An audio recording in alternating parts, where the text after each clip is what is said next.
ওইলা, কেমন আছেন সবাই? আশা করি সবাই অনেক ভালো আছেন। আজকে সকালে উঠে চলে গিয়েছিলাম রিয়াল মাদ্রিদ স্টেডিয়াম দেখতে। আপনারা যারা মাদ্রিদে থাকেন বা মাদ্রিদে এসে এই স্টেডিয়ামটা দেখতে চান, আপনারা সবাই যে কোনো বাস কাউন্টারে গিয়ে সান্তিয়াগো বার্নাবেউয়ে নেমে যাবেন। ওখান থেকে মাঠটা একদম কাছে, হেঁটে যেতে 5 মিনিট লাগে। তাছাড়াও আপনারা মাদ্রিদে এসে গুগল ম্যাপে সান্তিয়াগো বার্নাবেউল স্টেডিয়াম লিখে সার্চ করলে আপনারা লোকেশন পেয়ে যাবেন। সেভাবে আপনারা চলে আসতে পারেন, একদম ইজি। বাসে উঠলে একদম স্টেডিয়ামের সামনেই আপনাদের নামিয়ে দিবে। তো আমরা সেই স্টেডিয়ামের উদ্দেশ্যেই রওনা হয়ে গিয়েছিলাম সকাল সকাল। কজ স্টেডিয়াম ওপেন হয় 11টা থেকে, তাই আমরা আগেই রওনা দিয়ে দিয়েছিলাম। আমরা চলে আসছি স্টেডিয়ামে। স্টেডিয়ামটা বাইরে থেকে বিশাল বড় ছিল আর অনেক সুন্দর ছিল। এই প্রথম দেখা আমার রিয়াল মাদ্রিদের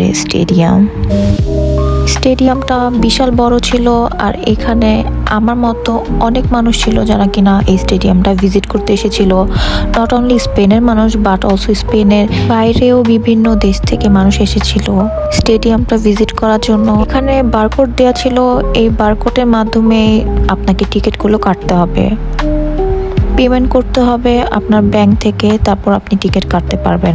এখানে স্পেসিফিকভাবে কোনো কাউন্টার নাই যে ওখান থেকে টিকিট কাটতে হবে। আপনাকে বারকোড যেটা দেওয়া ছিল সেটা স্ক্যান করে আপনাকে টিকিট কাটতে হবে। ইভেন পেমেন্ট আপনাকে ব্যাংকের মাধ্যমে করতে হবে।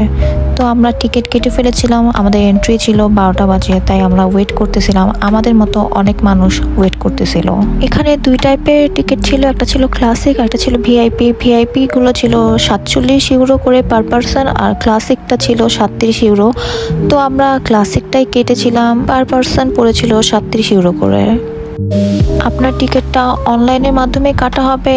ইভেন অনলাইনের মাধ্যমে টিকিটটা শো করলে তারা স্ক্যান করে আপনাকে প্রবেশ করতে দেবে। এই হচ্ছে টোটাল টিকিট কাটার নিয়ম। আমাদের এন্ট্রি হওয়ার সময় চলে আসে, তাই আমরা এন্ট্রি হয়ে যাই। যেহেতু আমি বলেছিলাম স্টেডিয়ামটা বিশাল বড় ছিল, তাই অনেকগুলো ফ্লোর ছিল, প্রায় 7-8 তলার মতো ফ্লোর ছিল। বিশাল বড় একটা স্টেডিয়াম। এক একটা ফ্লোরে এক একটা জিনিস রয়েছে, সেটা আপনারা যখন এক একটা ফ্লোর উঠবেন তখন এক একটা জিনিস আপনারা দেখতে পারবেন।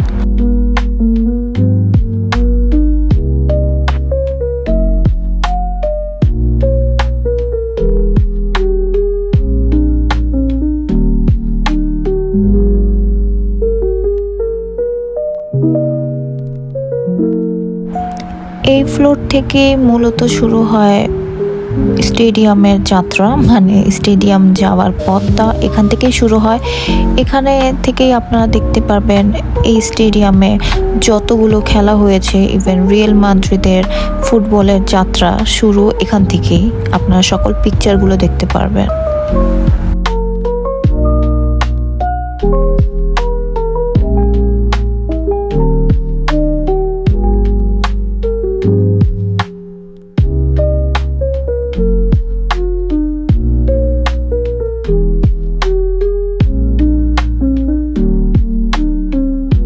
এখানে দেখতে পারবেন আপনারা রিয়াল মাদ্রিদ লাস্ট যে ইউরোপা কাপ জিতেছিল, সেই কাপটা এখানে রাখা ছিল।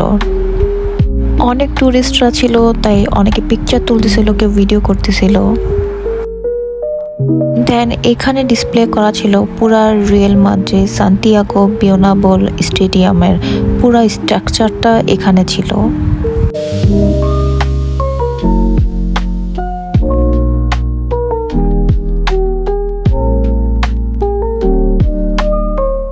এখানে ছিল রিয়াল মাদ্রিদের যাত্রা থেকে শুরু করে এখনো অবধি যতগুলো খেলোয়াড় ছিল, তাদের জিতা ট্রফি, তাদের ব্যবহৃত বল, শু, সবকিছু এখানে ডিসপ্লে করা ছিল।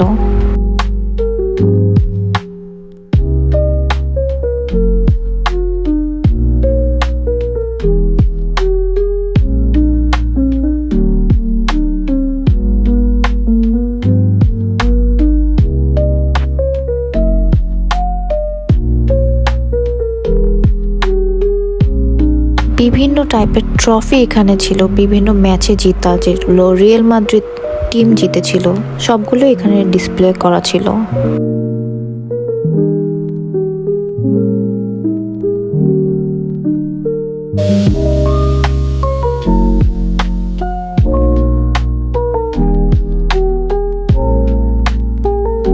কোন কোন ট্রফি কত সালে জেতা হয়েছিল, কে জিতেছিল, কোন ম্যাচে জিতেছিল সবগুলোই নিচে লেখা ছিল স্পষ্টভাবে, যাতে পর্যটকদের বুঝতে সুবিধা হয়।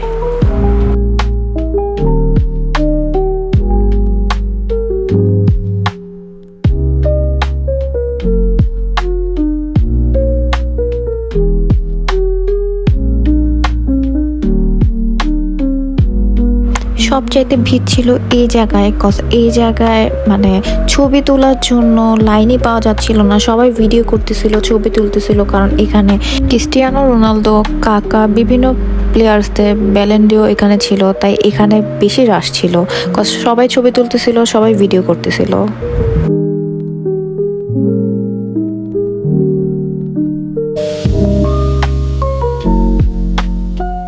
দেন এই সাইডটাতে ছিল রিয়াল মাদ্রিদের শুরু থেকে প্লেয়ার্সদের ব্যবহৃত সব জার্সি, শু, ফুটবল।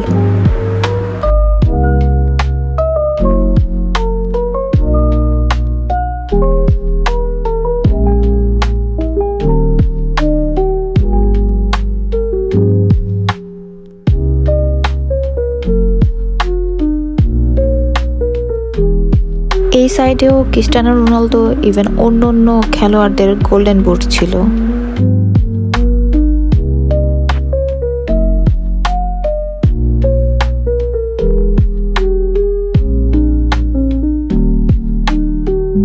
দেন এই সাইডে ছিল ফিফার বেস্ট ম্যান প্লেয়ারদের ট্রফিগুলো।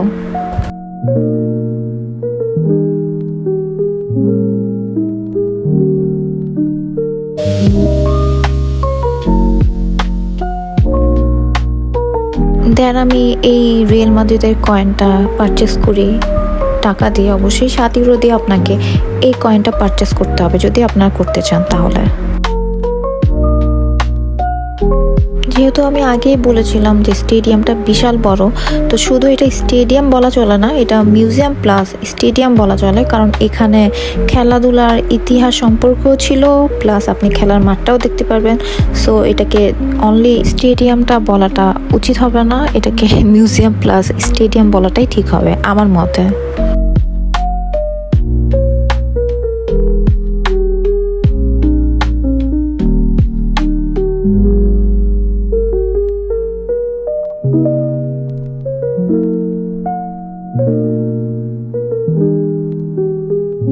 প্রত্যেকটা ফ্লোরে আমি ঘুরে ঘুরে দেখতেছিলাম কি কি ট্রফি পেয়েছে কোন কোন খেলায়, সবগুলোই সুন্দর মতো ডিসপ্লে করা ছিল, আমরা সবগুলোই দেখতেছিলাম।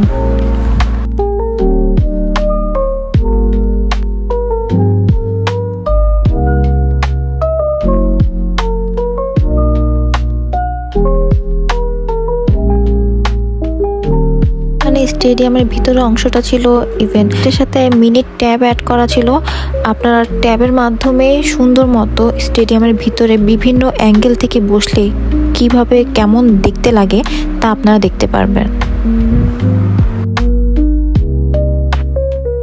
এই জায়গায় ছিল রিয়াল মাদ্রিদ টিমের প্রত্যেকটা প্লেয়ার্সদের ডিটেলস।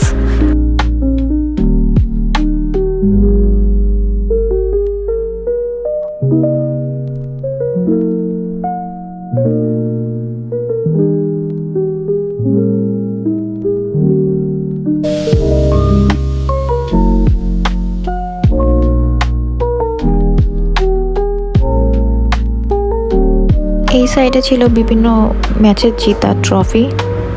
সান্তিয়াগো বের্নাবেউ স্টেডিয়ামের পার্ট 1 আজ এই পর্যন্তই। পার্ট 2তে দেখা হবে নেক্সট ডে অন্য একটি ব্লগে। সবাই ভালো থাকবেন, সুস্থ থাকবেন। আদিওস।